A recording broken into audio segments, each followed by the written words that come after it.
Welcome to another Word of Torah, episode 22 or 22. 22. I can't believe we've done it for 22 weeks so far. We have many more weeks to go ahead of us. First, I want to say you can help support this channel by subscribing to the YouTube channel right below. Hit subscribe. And if you would like to get notified when these classes post on Monday at 10 a.m., well, then you'll be notified. Moshe Avrams does lessons. He does private lessons as well as group lessons, and you can contact him, mosheteaches@gmail.com. mosheteaches@gmail.com. There you go. Well, okay, that's not it. There you go. mosheteaches@gmail.com. Thank you so much. We really appreciate it. Moshe, I'm excited about getting into this because we are delving now into chapter 4 of Genesis, correct? Yeah, that's So right. why don't we jump right into that? Right, let's do it. Let's do it because we've been kind of going in through these stages, haven't we? In the first chapter, we had the first 6 flows of creation. In the second chapter, we had from Shabbat, inauguration of Shabbat, up until the formation of people. And then we had the third chapter was all about the relationship between the people and God in the context of Gan Eden.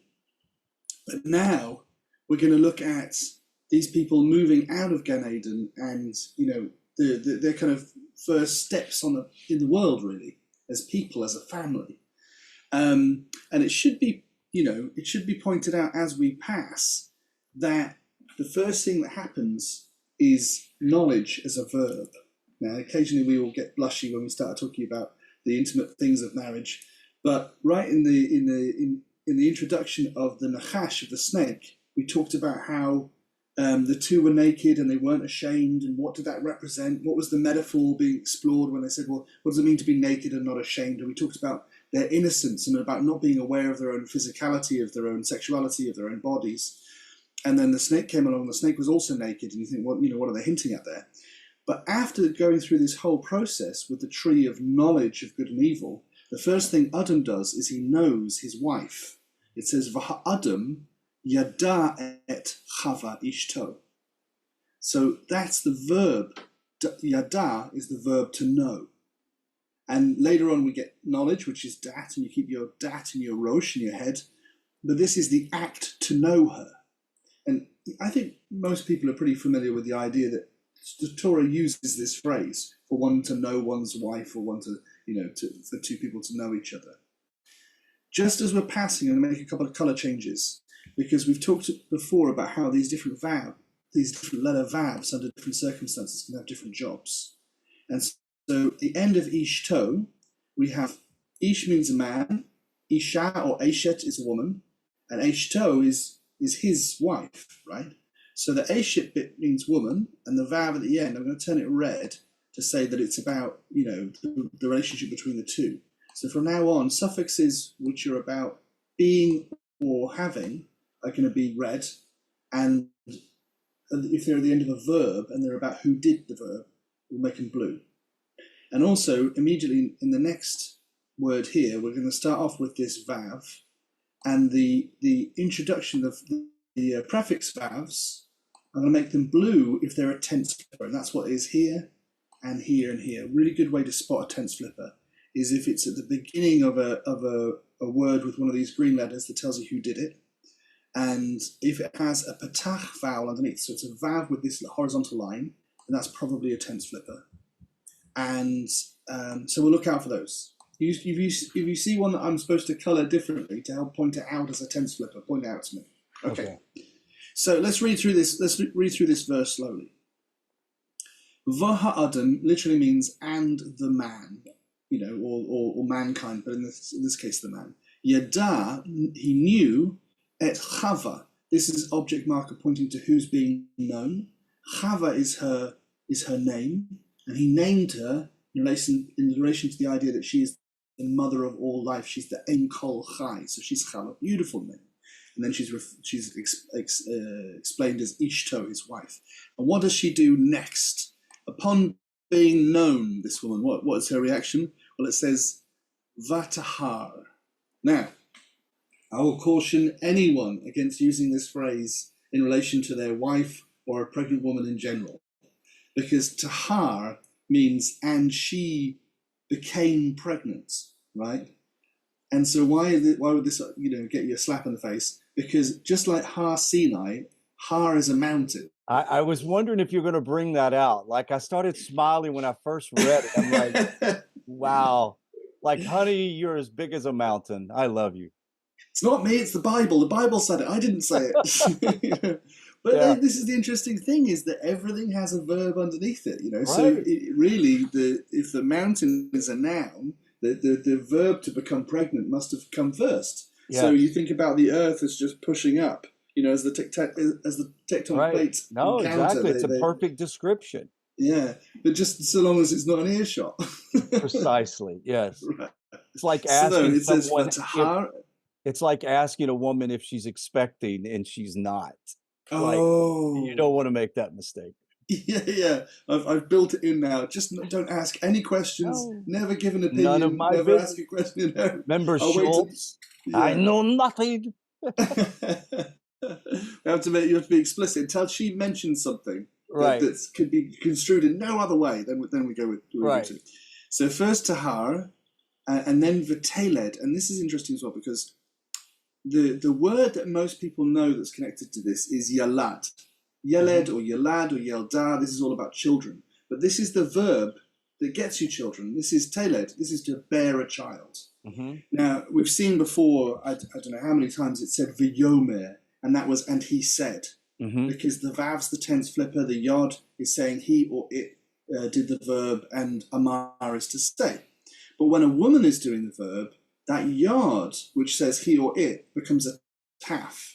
So yod in this place, especially if I highlight it green, a yod means he or it will do, and then the vav flips it, he did.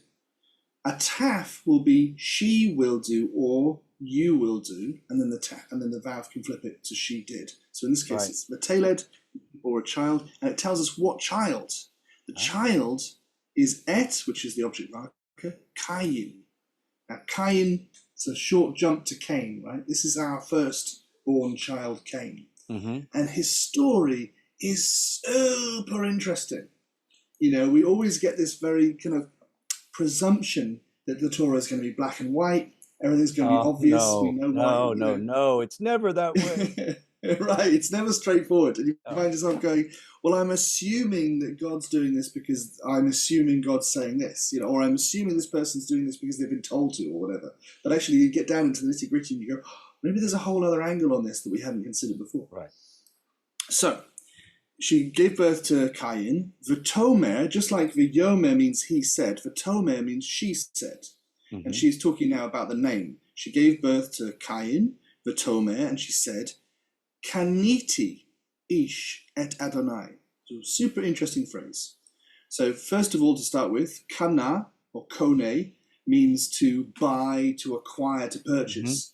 If you want to know where all the cool kids are hanging out in Israel, they're all down at the canyon, and the canyon is where you go to Kone. It's the shopping mall. So in my town, it's the Canyon G's the cool one, and the Canyon Max used to be the cool one, but then they built the Canyon G. So it's a lot of rivalry.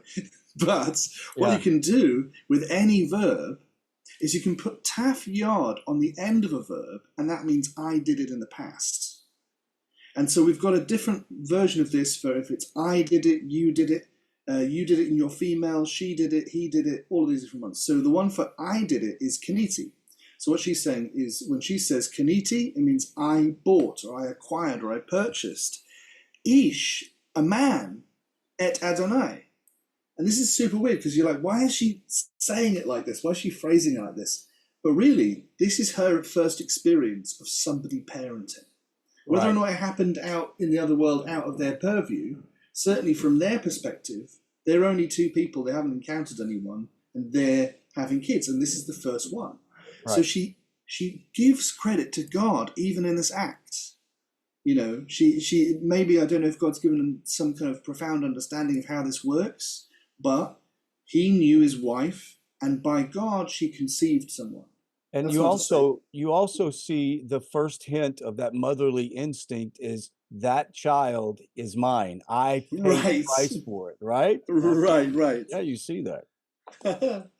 So there's a mistake she's made though, and this is very subtle and very poetical, right? Because don't worry about when it comes to naming children. You don't have to worry that you're going to accidentally make some sort of tragedy. But poetically speaking, that kana has two meanings. It can mean to buy or acquire. But it can also mean jealousy. Interesting. And I didn't know that. Like we talk about in the Eser Divrot, in the Ten Commandments, God says, I don't want to share you guys with anything because I am a jealous God. And we think, oh, jealousy. Well, jealousy is not good.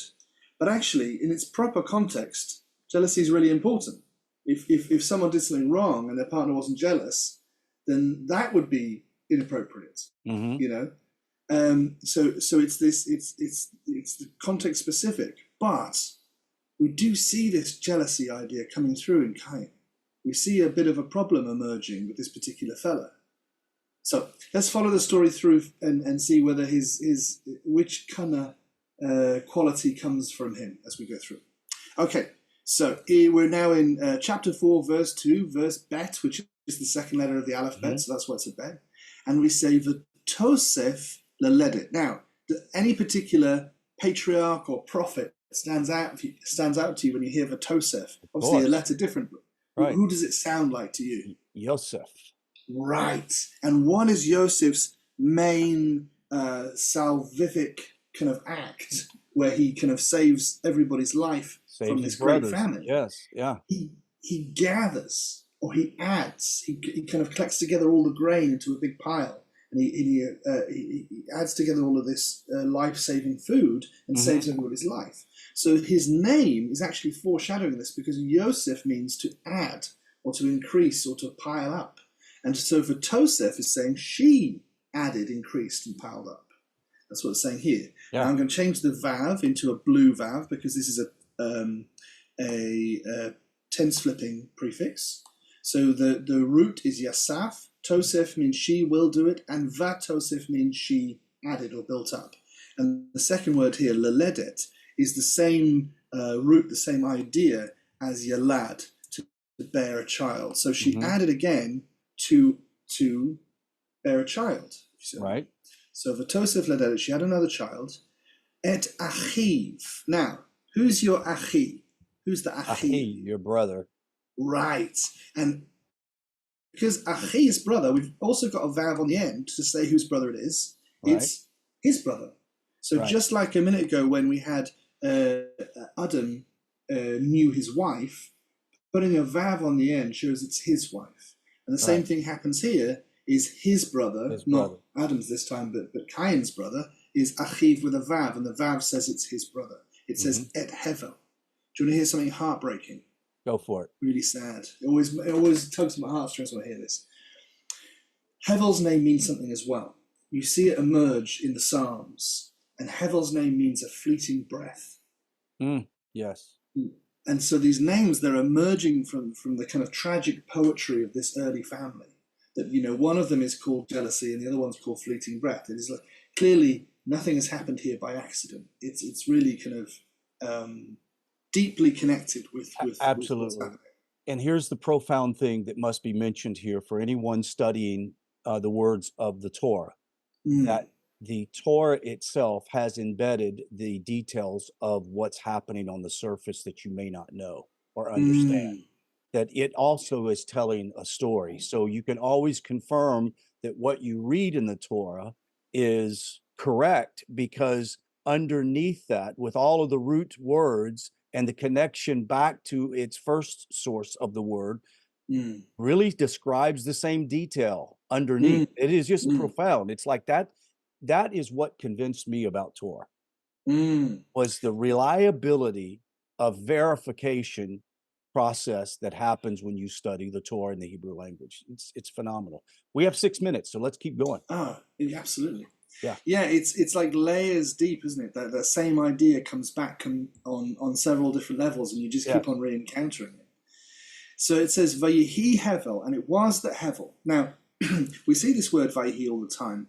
The yod can mean he or it, so it can be talking about a person, or it can be talking about it that can be something, Hai means to be, Yehi means it will be, Vayhi means it was. And in this case, it is talking about Hevel. So it's saying, and Hevel was. And it says, a ro'eh tzon. Now, just like that classic American name, Roy. Roy means shepherd in Hebrew. So he was a ro'eh tzon, a shepherd of the flock.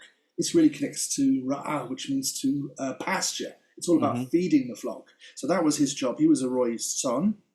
And Cain, haya, means was, and oved adamah.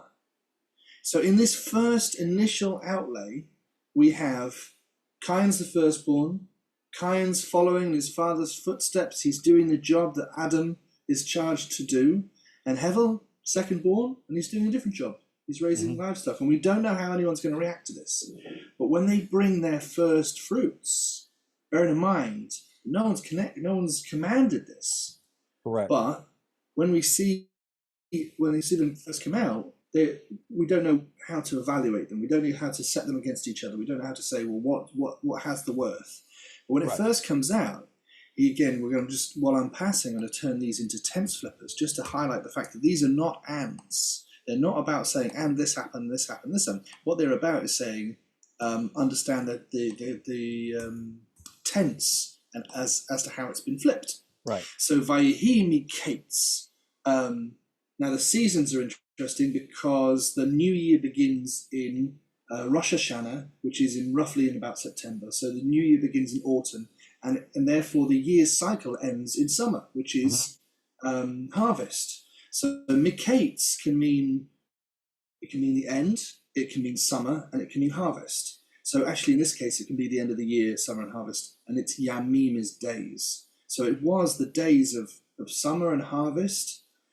V'yavei kayim mi pri ha'adamah. Now, a lot of people know the word bow. There's even a parsha of bow. And this comes from the root of bow, which is bet aleph.